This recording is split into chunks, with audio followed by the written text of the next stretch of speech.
Promesse tenue, la start-up américaine Boom avait annoncé qu'elle dévoilerait avant la fin de l'année le moteur qui équipera son futur jet supersonique de 80 places. C'est chose faite. Après le retrait de Rolls-Royce en septembre dernier, l'appareil n'avait plus de motoriste. Et comme on n'est jamais aussi bien servi que par soi-même, ce moteur sera développé en interne.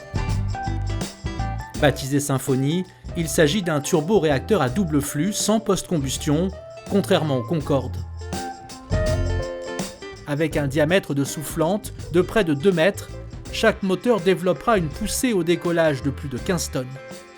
Il doit fonctionner avec 100% de carburant durable.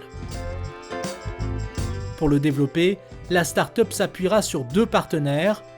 Le premier, Florida Turbine Technologies, sera chargé du design.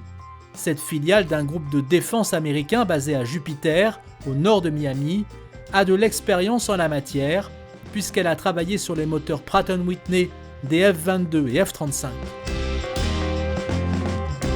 Le deuxième, General Electric, concevra lui certains composants du turboréacteur par fabrication additive.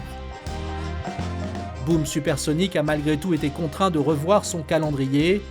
Le premier vol d'essai du jet supersonique a été repoussé de 2026 à 2027.